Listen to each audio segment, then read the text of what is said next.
Friends, எல்லாரும் எப்படி இருக்கிறீங்க? இன்றைக்கி நம்ம பார்க்க போகிற டேஸ்டியான ரெசிபி என்னன்னு பார்த்தீங்கன்னா லெக் பீஸ் ஃப்ரை தாங்க பார்க்க போகிறோம். இதோட முட்டையெல்லாம் நம்ம கலந்து டேஸ்டியாக பண்ணியிருக்கோம். வாங்க எப்படி ப்ரிப்பேர் பண்ணலாங்கிறத பார்த்துடலாம். இன்றைக்கி நான் 3 லெக் பீஸ் எடுத்துருக்குறேங்க. அதை நான் ஏற்கனவே நல்லா சுத்தம் பண்ணி வச்சுட்டேன். அதே மாதிரி கத்தியாலையும் கீறி விட்டுருக்குறேன். நீங்களும் இந்த மாதிரி கீறி விட்டுக்கோங்க, அப்போ தான் மசாலாலாம் உள்ளே இறங்கும். இப்போ இதுக்கு நம்ம மசாலாவை ரெடி பண்ணிடலாம். இப்போ ஒரு பிளேட் எடுத்துக்கோங்க. அதில் 2 டீஸ்பூன் தனி மிளகாத்தூள் போட்டுக்கோங்க.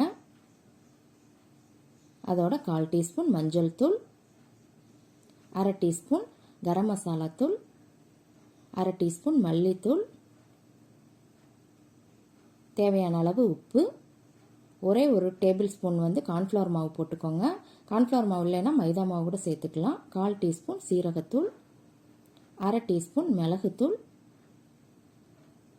இதோட 2 டீஸ்பூன் இஞ்சி பூண்டு பேஸ்ட் சேர்த்துக்கோங்க.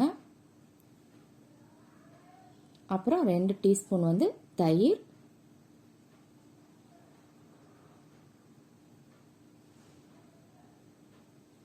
இதோட 1 டீஸ்பூன் லெமன் ஜூஸ் சேர்த்துக்கோங்க. விதையெல்லாம் நீக்கிட்டு சேர்த்துக்கோங்க. இதோட ஒரு முட்டை சேர்த்துக்கோங்க.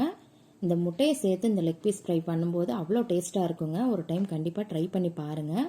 இப்போ இது எல்லாத்தையுமே நல்லா மிக்ஸ் பண்ணிக்கலாம். தண்ணியெல்லாம் சேர்க்கணும்னு இல்லைங்க. இந்த முட்டையோட இந்த தண்ணியிலையும் நல்லா நம்ம மிக்ஸ் பண்ணி விட்டுக்கலாம். நல்லா ஒரு பேஸ்ட் மாதிரி மிக்ஸ் பண்ணிக்கோங்க. ரொம்ப தண்ணி ஆயிடக்கூடாதுங்க. இந்த அளவுக்கு மிக்ஸ் பண்ணிக்கோங்க. இப்போ இதில் நாம் லெக் பீஸை பரட்டி வச்சிடலாம். லெக் பீஸில் எல்லா பக்கமுமே நல்லா அந்த மசாலாவை அப்ளை பண்ணி விட்டுக்கோங்க. அந்த கீரலில் எல்லாம் நல்லா உள்ள மசாலாவை அப்ளை பண்ணி விடுங்க. அப்போ தான் உப்பு காரெல்லாம் நல்லா இறங்கும். இதே போலவே நம்ம இந்த 3 லெக் பீஸையும் ரெடி பண்ணிக்கலாம். பாருங்கள், இப்போ எல்லாம் நல்லா அப்ளை பண்ணியாச்சு.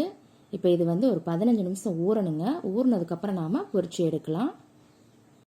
15 நிமிஷம் இப்போ நல்லா ஊறிடுச்சுங்க. இப்போ நம்ம பேனில் போட்டு பொரிச்சு எடுத்துடலாம். நான் ஆயிலெல்லாம் இன்றைக்கி ஃபுல்லாக ஃப்ரை பண்ண போகிறது இல்லைங்க. இந்த மாதிரி பேனில் தான் பொரிக்க போகிறேன்.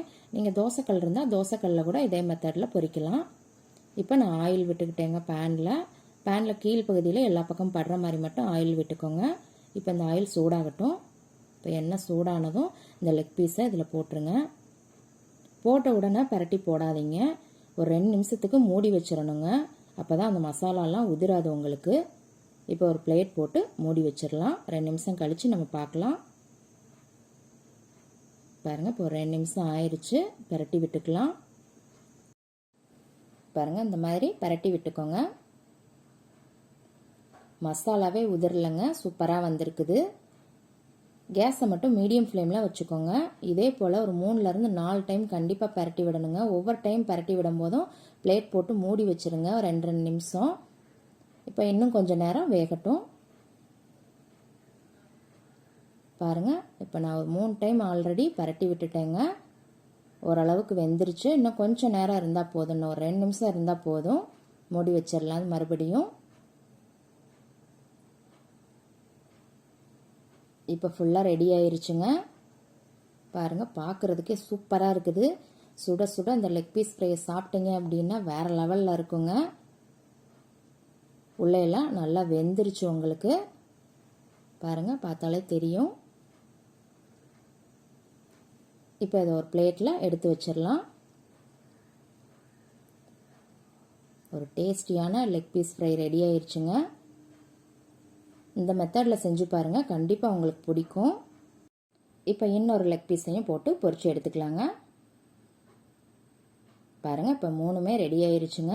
பார்க்குறதுக்கே சும்மா அட்டகாசமாக இருக்குது. இதே மெத்தடில் செய்யுங்க. செஞ்சு பார்த்துட்டு கமெண்ட்டில் உங்கள் ஃபீட்பேக் சொல்லுங்கள். அன்போடு சமைத்து ஆனந்தமாய் உண்டு இன்பமாய் வாழுங்கள். வாழ்க வளமுடன்.